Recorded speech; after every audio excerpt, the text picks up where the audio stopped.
Oi pessoal, tudo bem com vocês? A gente vai ler Êxodo capítulo 28. No vídeo passado a gente conversou um pouco sobre o altar do holocausto, sobre o átrio, né, que é o pátio do tabernáculo, e a gente viu que Deus ele tinha um objetivo, e o objetivo dele era trazer o homem de volta à comunhão com ele.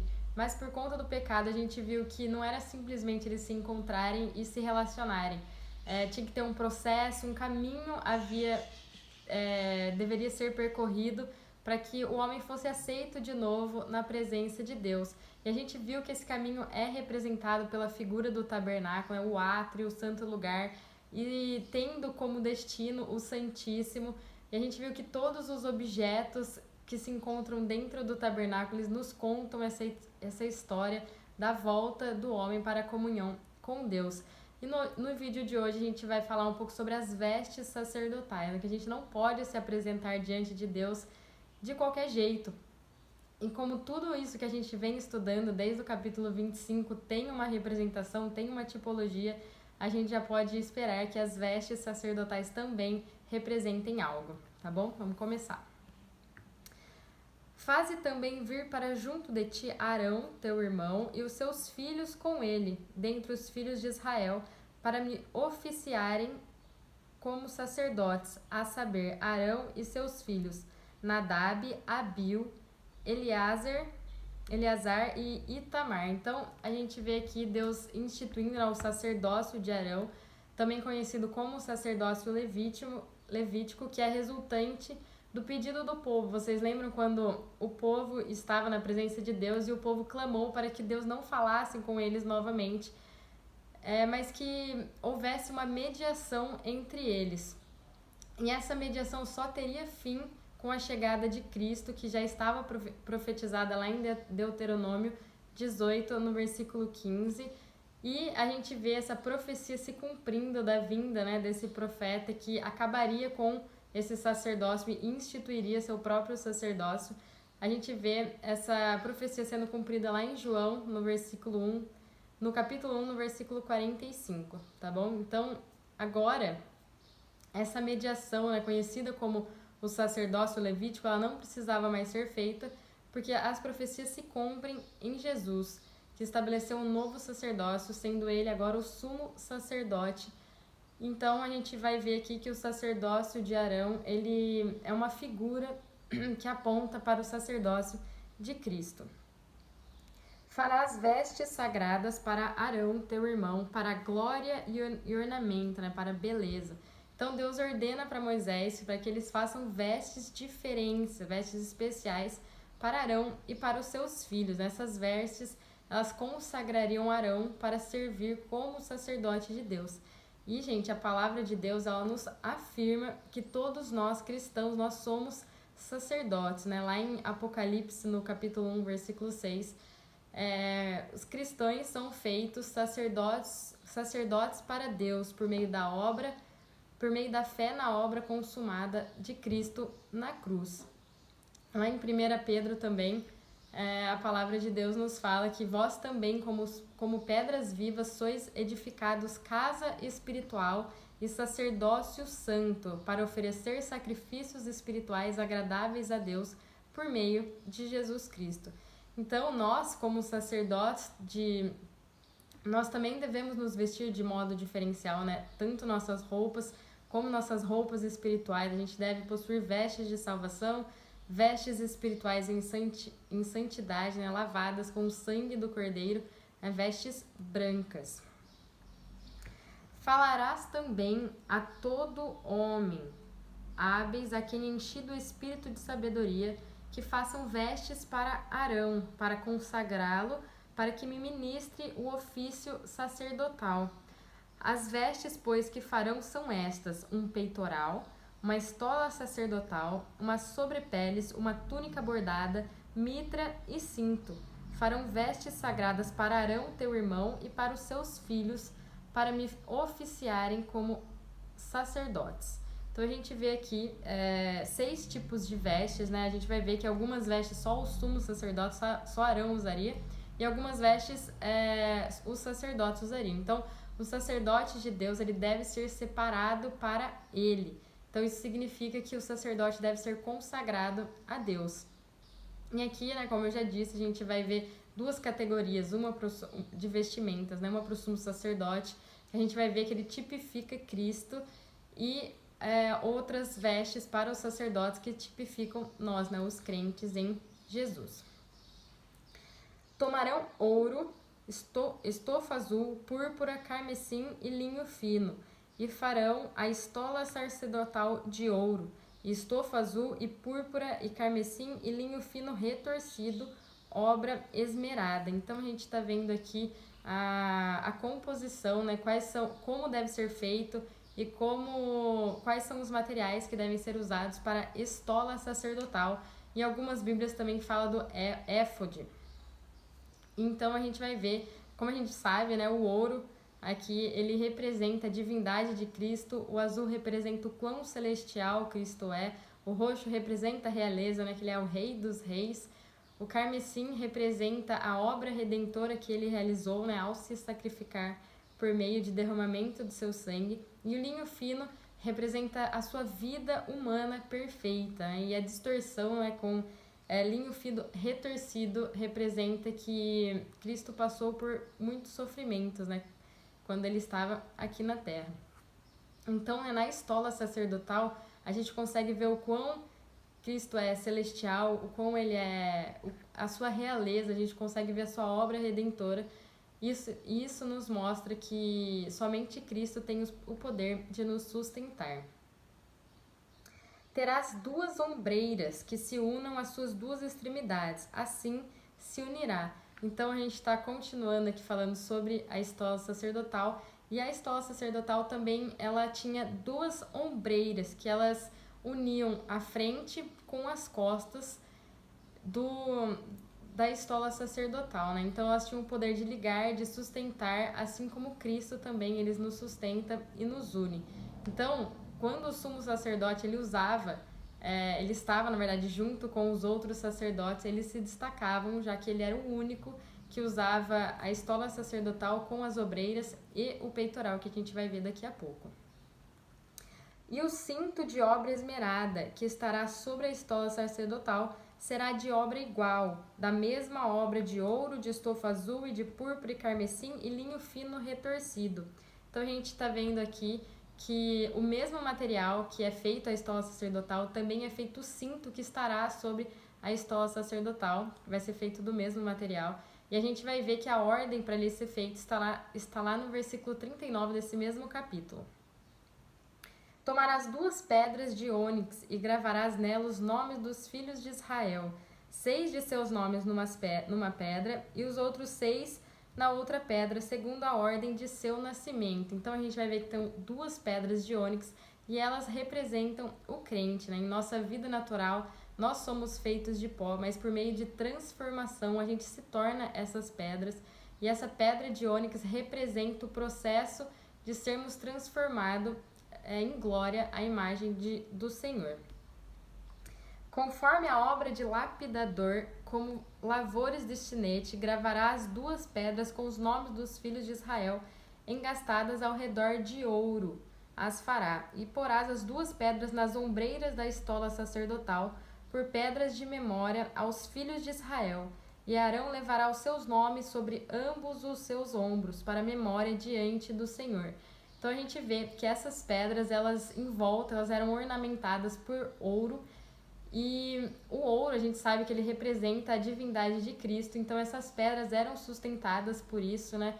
Assim como a gente pode afirmar que a pedra que nos representa, né, a gente só é sustentado pela divindade de Cristo. Então tudo isso, gente, a gente vê o Arão, né, colocando nos ombros essas pedras para se apresentar diante do Senhor. Tudo isso tipifica o nosso verdadeiro sumo sacerdote, que é Cristo, que ele nos carrega em seu ombro. E quando Deus olha para Cristo, ele vê os seus remidos transformados em pedras de ônix apoiadas em engastes de ouro.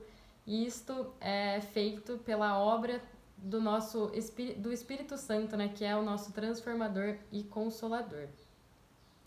Farás também engastes de ouro, e duas correntes de ouro puro, obra de fieira as farás, e as correntes de fieira prenderás nos engastes.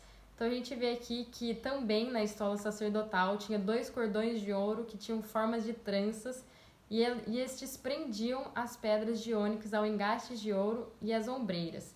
Então a estola sacerdotal ela era semelhante a um colete que unia as ombreiras, que eram feitas do mesmo material da estola, e nas ombreiras foi colocada essas pedras de ônix com ornamento de ouro, e os cordões de ouro seguravam tudo isso, né?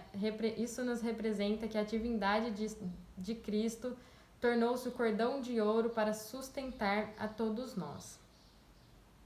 Farás também o peitoral do juízo, de obra esmerada, conforme a obra da estola sacerdotal o farás, de ouro e estofa azul e púrpura e carmesim, e linho fino retorcido os fará.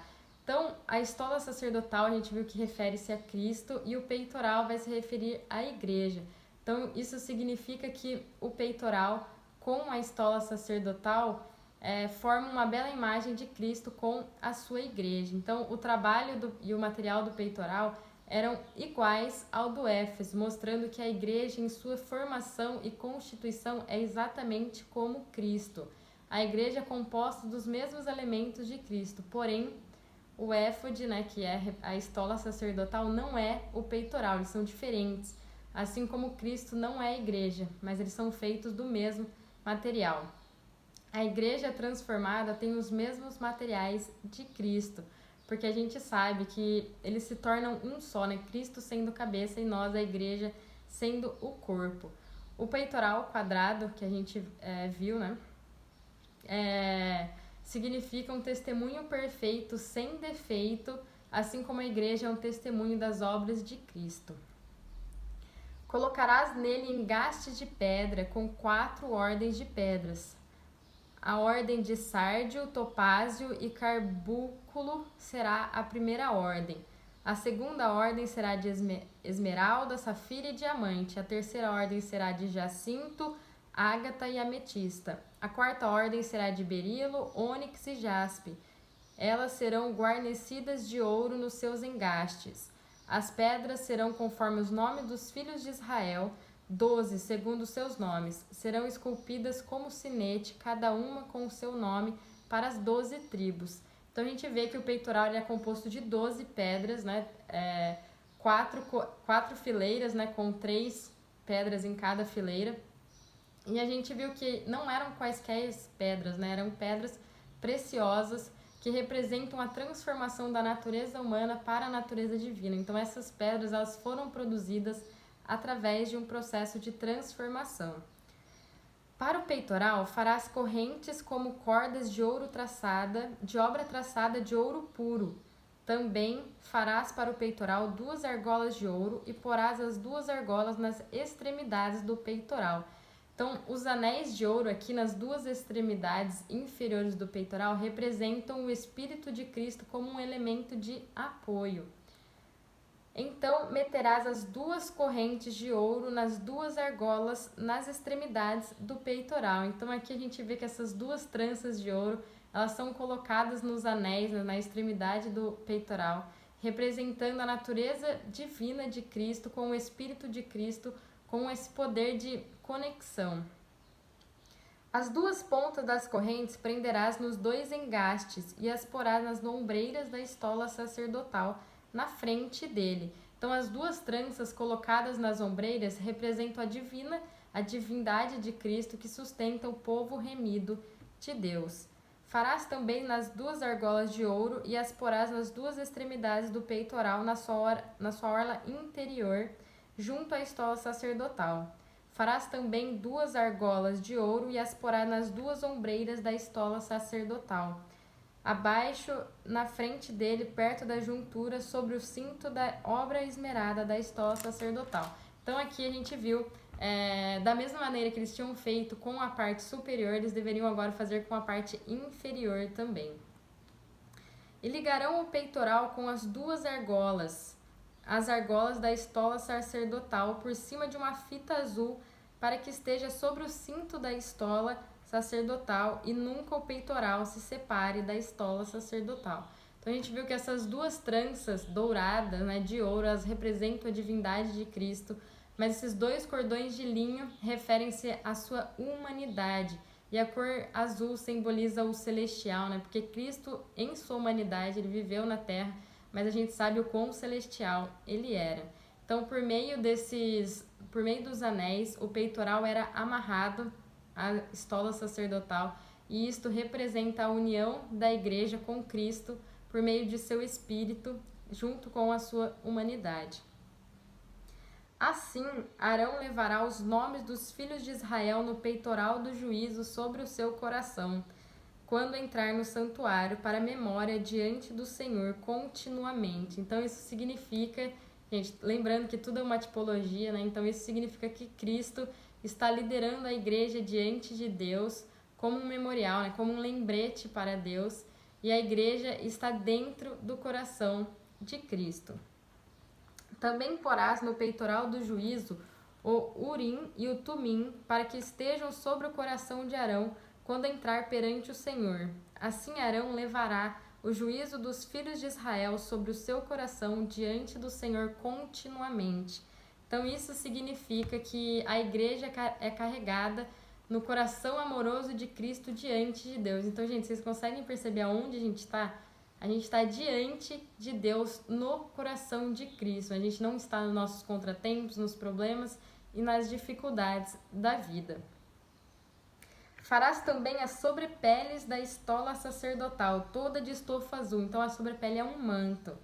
No meio dela haverá uma abertura para a cabeça. Será debruada esta abertura como a abertura de uma saia de malha, para que não se rompa. Então, esse manto, essa sobrepele, é da estola sacerdotal. Então, era um vestido longo que se estendia dos ombros aos pés, cobrindo completamente o corpo do sacerdote, e era azul, né?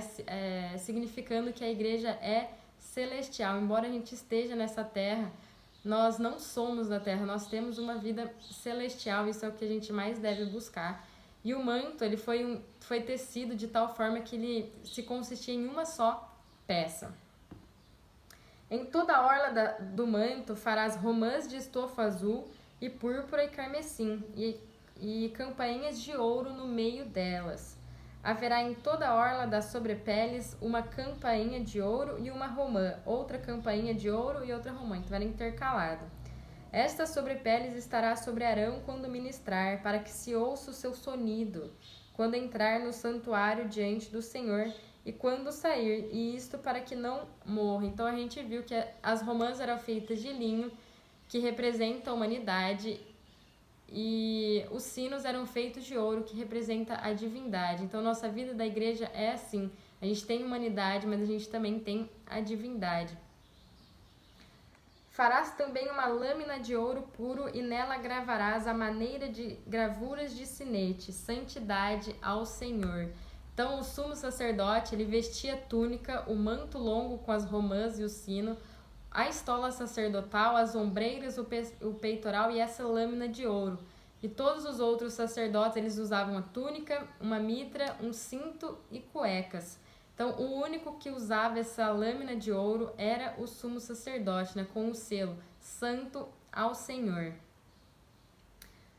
Atá-la-ás com o cordão de estofa azul, de maneira que esteja na mitra, bem na frente da mitra estará. Então, iriam colocar essa lâmina de ouro numa mitra, né, que é uma espécie de chapéu ou touca, e era usada pelo sumo sacerdote, declarando que ele era santo para o Senhor. Então, quando Jesus estava na terra, havia, né, na sua testa essa declaração para todos os anjos, demônios e todas as pessoas aqui da terra verem que ele é santo para o Senhor. E estará sobre a testa de Arão, para que Arão leve a iniquidade concernente às coisas santas que os filhos de Israel consagrarem em todas as ofertas de suas coisas santas. Sempre estará sobre a testa de Arão, para que eles sejam aceitos perante o Senhor. Então indica que Arão assumiu a responsabilidade de santificar as ofertas sagradas dos filhos de Israel, para que fossem aceitas perante o Senhor, né? Indica que Cristo tem a responsabilidade de nos tornar santos e de preservar para Deus a santidade que há em nós. Tecerás quadriculada a túnica de linho fino e farás uma mitra de linho fino e um cinto de obra de bordador. Então, a túnica bordada de linho fino representa a cobertura perfeita da justiça pela humanidade de Cristo. A mitra de linho fino representa a glória da justiça perfeita. E o cinto de trabalho de bordadeira representa a força da obra realizada pelo Espírito Santo. Para os filhos de Arão farás túnicas e cintos e tiaras, faloás para a glória e ornamento. Então agora aqui a gente vai começar a falar sobre as vestes dos sacerdotes. Antes a gente tinha falado sobre as vestes do sumo sacerdote. E assim, para os filhos de Arão, e com isto vestirás Arão, teu irmão, bem como seus filhos, e os ungirás e consagrarás e santificarás para que me oficiem como sacerdote. Então eles eram separados para Deus. Fazê-los também calções de linho para cobrirem a pele nua. Irão da cintura até as coxas.